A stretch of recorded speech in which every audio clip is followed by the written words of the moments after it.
5000ක් කල් බුද්ධ ශාසනය ගිය තැන ධාතුන් වහන්සේලාට වඳින අවසාන කෙනත් මැරුණට පස්සේ ධාතුන් වහන්සේලාගේ ඇසුරෙන් පින් කරගන්න අය නැහැ.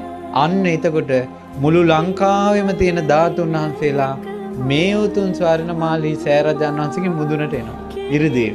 අබෑටයක් පමණ නමුත් වූ ධාතුන් වහන්සේලා වඩිනවා. එහෙම වැඩලා මේ සෑරජාණන් වහන්සේ දෙබෑ වෙලා ද්‍රෝණයක් ධාතුන් වහන්සේලා අහසට මතුවෙලා මුතු වැලක් වගේ අහසේ පේනවා. පෙනිලා මෙතන ඉඳලා නාගදීපෙට යනවා. නාගදීප සෑයේ දෙබෑ වෙලා මැණික් පුටු අහසට මතුවෙනවා.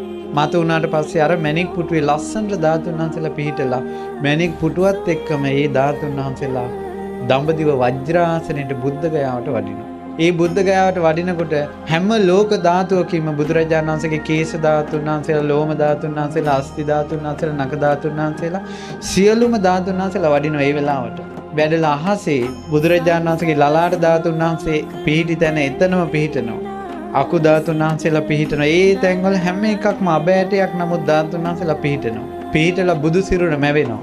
යමක මහ ප්‍රාතිහාර්ය පාලා මතුවන වජ්‍රාසනයේ මත බුදුරජාණන් වහන්සේගේ බුදු සිරුර දැවිලා යනවා.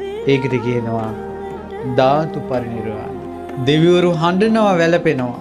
බුදුරජාණන් වහන්සේ පිරිනිවන් පානකොට ධාතුන් වහන්සේලා තිබ්බ නිසා, රහතන් වහන්සේලා හිටපු නිසා මිනිස්සු හිත හදාගත්තා. එදාන් පස්සේ තුන් ලෝකෙටම බුදු කෙනෙක්ගේ ධාතුන් වහන්සේලා නැහැ.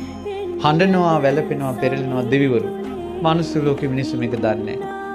එදායින් පස්සේ මේක අපායක් වගේ මේ මනුස්ස ලෝකේ. මිනිස්සු එදායින් පස්සේ ප්‍රතිමා, බුද්ධ ප්‍රතිමා, බෝධීන් වහන්සේලා ස්තූප ඔක්කොම අතුරුදහන් වෙලා යනවා. නැති වෙලා යනවා. ආයෙ වඳින්න බෑ.